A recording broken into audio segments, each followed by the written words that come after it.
everybody. Today we're at a different restaurant, and it's one of the, I guess you could say, in my little collection of places you always pass by but never really went into. It's Dewdrop Inn. They're at Baratania Street near Chick-fil-A. So off Baratania in Pensacola, always pass by, never did eat here. It's northern Chinese cuisine, so it'll be different from the regular Cantonese food that you usually are used to. And I'm here with my friend Terrence. Hi. What's up, everybody?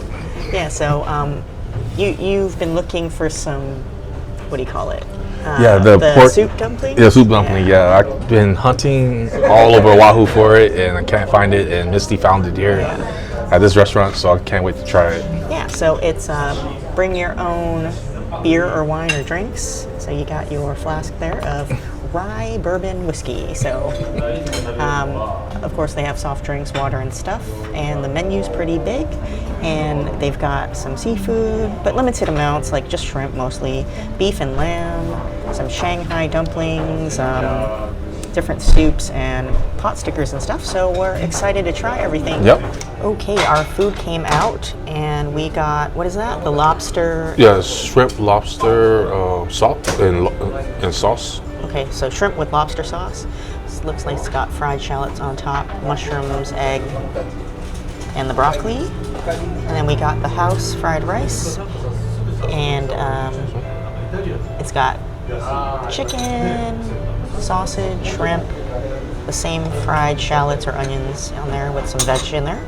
Looks good. Yeah, okay. So the shrimp with lobster sauce, it tastes pretty much like egg drop soup with a hint of seafood. Like you have like a seafood taste to it with like egg drop soup. It's pretty good. I really like it. Because egg drop soup is one of my favorite Chinese dish. Okay, cool. And then our soup dumplings came out. Comes with some black vinegar sauce. We'll try that after. All right, I'll try the fried rice here.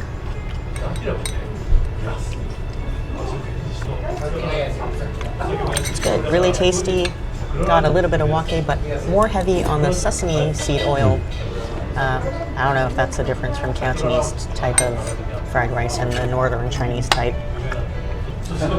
Trying the seafood with the lobster sauce.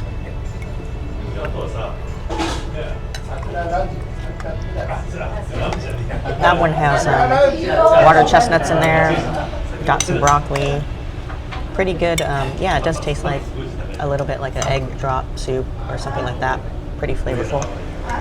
All right, other things. Pretty much all of our stuff came out. There were some complaints on Google, and somebody I just talked to before coming here that the wait was terrible. And I read some reviews on Google Maps. I'm sorry, Google reviews that said that even DoorDash waited for 2 hours. But all our stuff came out within 15 minutes. Less than 15 minutes. Yeah, less than 15 minutes. So we got some crispy chicken, and then that's the northern Chinese stuff that it's probably hard to find, is the xiaobing buns, I think. I'm saying it wrong, I'm not sure, but they're like the sesame buns. You put your pork filling in there, it's got some veg in there. So we'll do some thoughts on those as well. All right, Terrence is gonna try the soup dumpling. So if you've never had it before, it's got soup in it. So you poke a hole in it, suck out the soup. That's pretty good. Does it have a lot of soup in there? Not too much soup, but it's pretty good. Okay. And I guess it's got the pork filling in there too.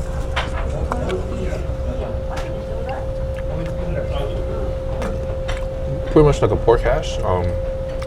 Not as salty as I thought it would be. Maybe you need some soy sauce or something on it. It almost tastes like breakfast sausage a little bit. Oh, really? Yeah. All right, so you poke a hole in it, I guess, right? You said? Mm-hmm.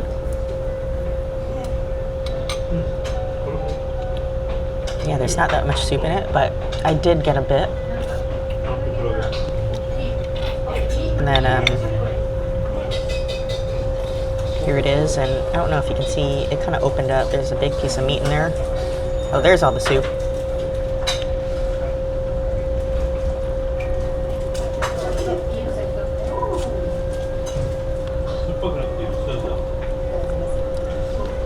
Yeah, it tastes like pork hash. I can see where you're going with the breakfast sausage. It tastes like Jimmy Dean's maple breakfast sausage, but it's good. Just think of it as a pork hash with a little bit of a sweeter side, but it's pleasant. Yeah. I think so. All right, I'm gonna try the crispy chicken. This is it.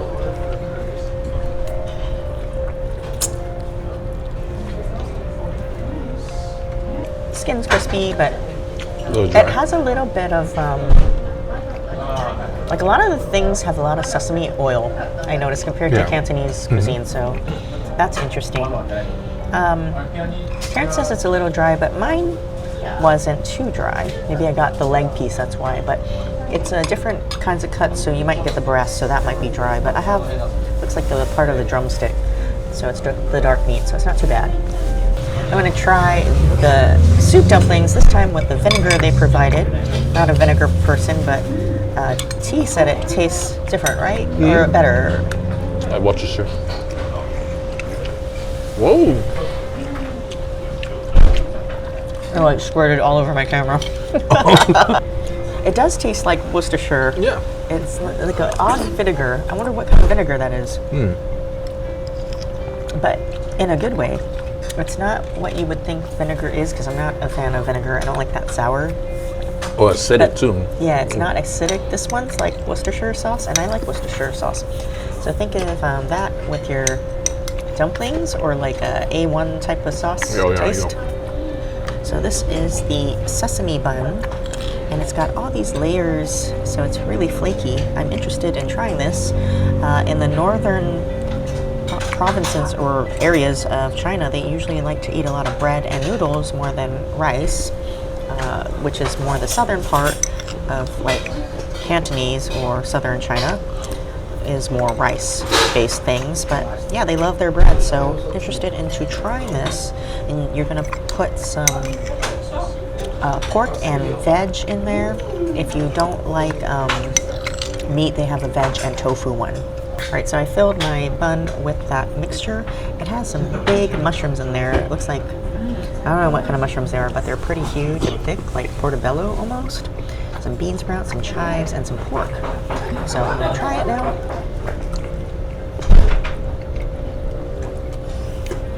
I like it. It's like a sweet soy marinade with the meat. But you got the crunch of all the chives and the bean sprouts. And then the meatiness of the mushrooms. It's really good. And the bread is super flaky and it comes out really warm.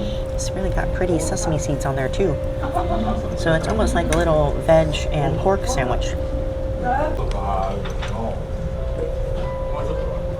It's pretty good. I like it. You put your shrimp in there though, right? I mean, you can put whatever you want in I actually there. add the mushroom. You did that too? Yeah, the mushroom's pretty good. Yeah? It does remind me of Chanel's. Yeah, portobello. Again, Chanel's portobello. That's her friend Chanel.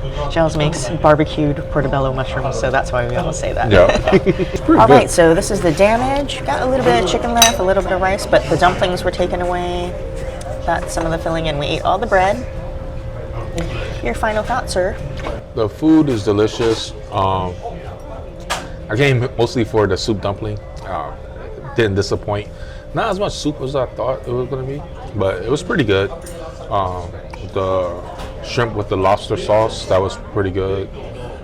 For me, I know Misty said she didn't mind, but the chicken was a little bit dry. But other than that, the food was delicious. It's worth coming down here. Try to get I didn't get a dry piece of chicken, but I can see like this one's part of the breast, so it does look kind of dry. But they've got soy sauce and vinegar and other things to put on there if you want. The fried rice was really good, really different. A lot of the food, we were just talking about it, reminds me of like a mixture of Korean food and Chinese food. This is the first time I've had northern Chinese cuisine, but the reason I say that is there's a lot of sesame seed oil, but in a pleasant way. So the fried rice has a lot of that in there, and I enjoyed all the meats and the chicken, and it has sausage and shrimp in there, and chasu. And then the sesame buns were really good too. And that shrimp lobster sauce was really good over the rice as well. And I did enjoy the dumplings, and they are much better with the vinegar they provide. for you. So if you like this and it seems interesting, come down to Dewdrop Inn on Baratania. The closest cross street is Pensacola Street. The parking lot, I would say, is very, very tiny and was already full. But I found street parking on Baratania after peak hour, so make sure it's after tow zone hours, which is 6:30. Yeah, 6. 6, and you should be fine. You don't need to pay the meter. And there was a lot across the street, and you just cross the street near Antipastos and come on this way. So try it out if you're looking for something new to eat. It's very small and quaint, very clean. There is a restaurant in here, and it's bring your own beer or wine or alcohol, and they will provide the cups. They had wine openers and everything for you for free. There's no corkage fee. So definitely try it out for something new, and press like if you like this, subscribe if you're new, and I'll see you next week. Peace out.